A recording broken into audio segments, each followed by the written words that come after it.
He's the perfect catch. He's charming. He says all the right things. He's hardworking. He's financially stable. He's masculine. He's strong. He's attractive. He's a great catch, but he's inconsistent. You never know where you stand with him. You don't know if there's a label on your relationship with him. You just know that you feel very safe with him.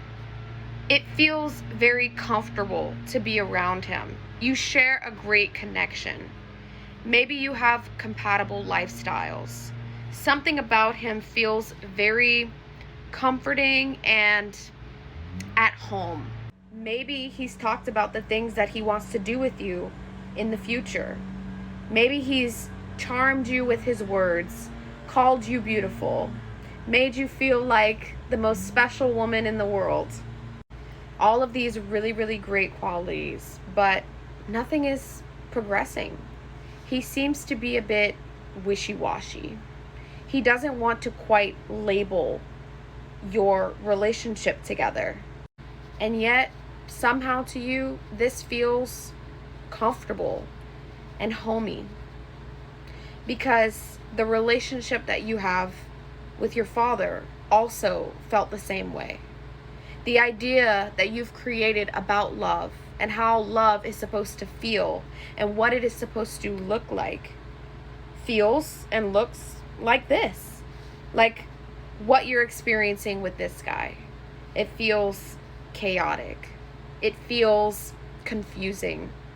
It's passionate, and you really want this to work out with him because you've already fantasized about a dream life that you will build with him, about the children that you will create with him, about the home that you will build, about all of the dreams and goals you will accomplish together, the marriage, the wedding, the bridesmaids.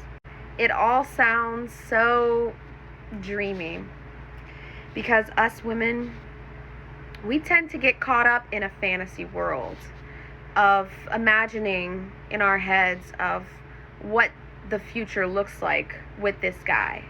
And if he could really be the one that we bear children for, the one that provides and protects for us, the one that we create and build a life together, a family together with. It's just how we operate as female energy. But the problem with him is that he is not being persistent. He is not pursuing in the way that you need him to. He is not showing up in the way that you would like him to. It feels more painful than it does comforting when you're away from him. And that just feels highly unsettling. So what do you do in this situation? Do you cut it off with him and walk away? Do you push through and make it work with him and pursue him and show him that you could be the perfect woman for him?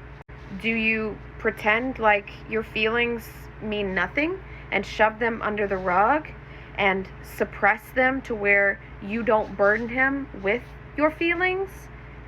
Do you pretend like your problems just don't exist and you just allow him to keep going and playing games with you as he is? Yep, we've all been here to dealing with, to some degree, the emotionally unavailable man. The man who seems to have attraction for you, want a relationship with you, says all the right things, makes it seem like he could be a great catch, makes it seem like he's the relationship kind of guy, but just doesn't quite go all in. The man who denies access to his heart from any woman who comes along. The man who seems to want all of the romantic aspects of a relationship, but doesn't quite know how to lead in a masculine frame and share his vulnerable heart with the woman that is special to him. inside of a masculine containment. Okay, Carly, but what do I do about this guy? Because it's actually hurting me and causing me pain that he can't label this relationship. Here's what you do. You dismantle the pedestal that you have put him on. You have probably set him on an energetic pedestal, and now it is your duty to dismantle him from that. Maybe he's not as great as you thought that he was. Maybe he is a really great guy. But in the end, if he doesn't allow access to his heart, and he doesn't want the life that you want to build, then maybe it's just that he's not as great as you once thought. But all of your biochemical responses with him are blurring your judgment and making you feel and making it appear as though he's this great guy that all the women want. And maybe the values just don't quite align. But now you have the opportunity to allow other men to show you what a more stable relationship could look like for you. Now you can allow that space for other better men who want the same things that you want and have more emotional grounding within themselves and know how to lead better, can come in and prove to you that there is better for you out there. And guess what? Here's a little secret.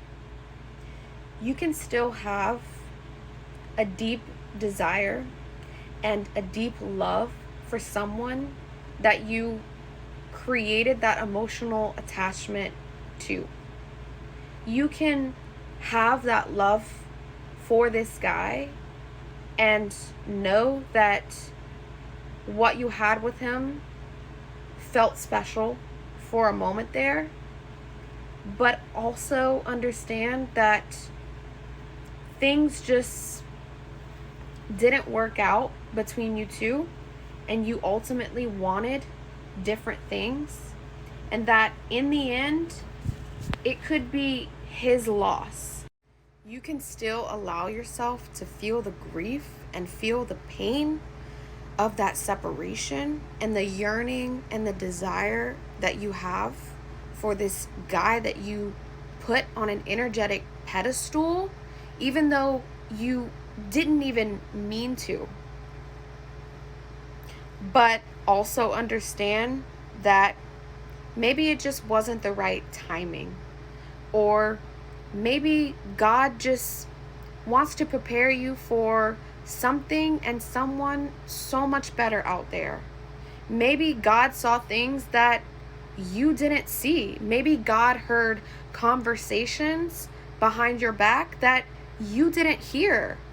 You know, I dated a guy one time who seemed to have it all together on the outside. The fancy home, the success, the friends among friends among friends, the lifestyle,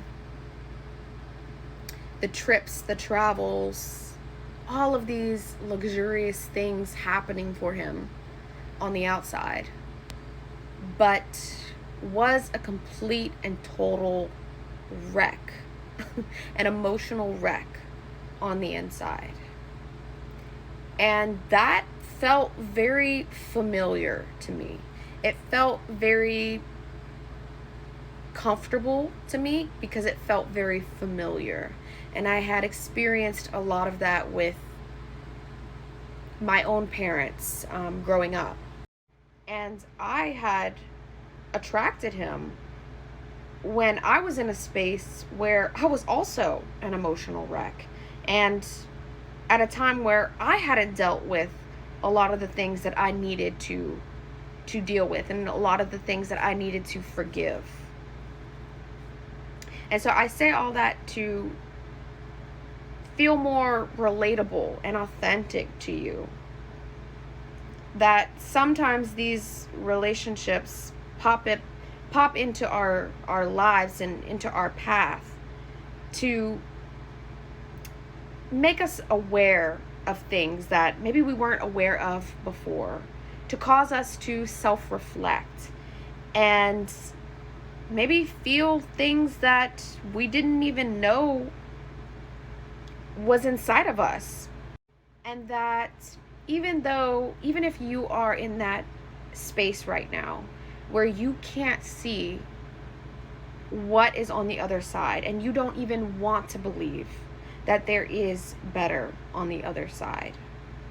Maybe you feel so comfortable sitting in that pain that you're sitting in, and you're terrified of letting go because you think that if you let him go, then you can never have that again.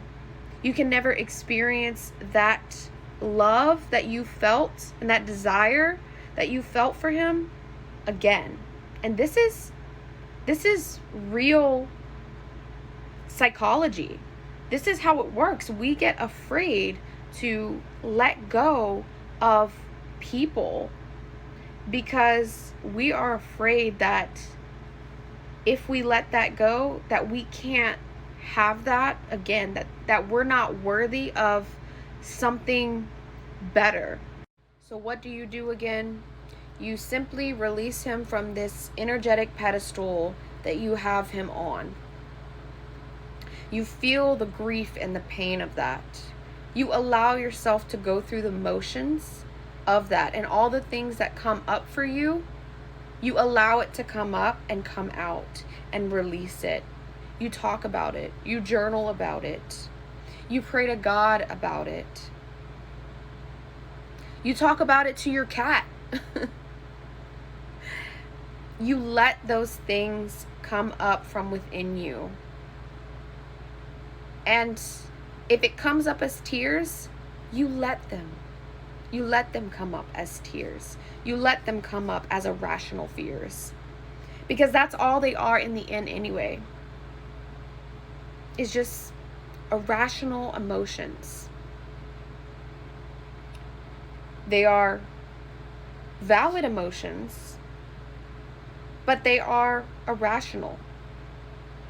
You feel the pain of the separation, and you allow yourself to go through that healing process. And whenever something triggers you and reminds you of this person that you put on that energetic pedestal, you let the tears roll out. You feel the hurt of the separation from him. You don't need to suppress that and try to, work yourself to death in order to ignore those feelings and push them aside. You don't try to numb the pain with alcohol. You don't try to numb the pain with drugs or, getting with somebody else so quickly and jumping into another relationship and bringing baggage onto them. And then after you allow yourself to feel that pain, you recognize that this is your gift. This is your femininity. The gift of feeling so much and so heavy and being so vulnerable. This is the gift of being a feminine woman.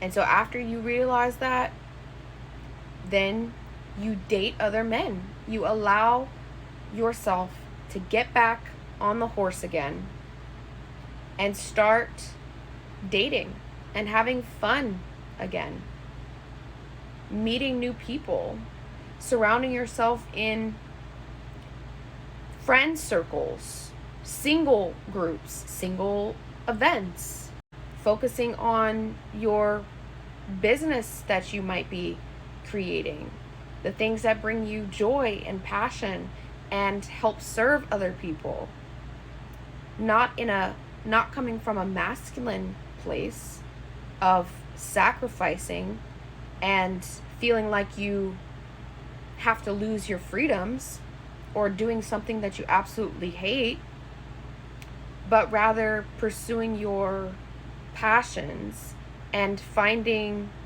outlets to make a living with that, because there's beauty in that. And then deciding what you want out of life and how you're going to get there. Okay, babes, so you dismantle the pedestal that you have this guy on. You allow yourself to feel the pain of this emotionally unavailable man and how he is not persistently showing up in the way that you need him to, or how you've come to find that you just don't share the same values and visions for your life. And then you date other men and allow that space for other men to show you that there is more than just the emotionally unavailable man out there, and that there are genuinely good men out there who want a life, a marriage, and a family, and they want one with you, and you are worthy of that. Okay? So that's all I'm going to say for this video. I hope that you found this to be helpful. If you are interested in the dating life and knowing a little bit more on how to navigate dating, as it can be quite intimidating here in the Western world, and there's just a lot of confusion on both ends, then you can go ahead and check out my feminine dating course. There is also tips in there and skills to help you understand men better as well. So go ahead and check that out. I will leave the link down in the description box for you below. And for those of you who watch my content and know what it is that I'm out here doing, but still yippity yap about how I'm delusional, I don't know what I'm talking about, I'm not qualified to be on YouTube talking about men and women and dating and relationships, but yet you're still watching and paying attention, hugs and kisses to you too, and I love you just as much. Mwah.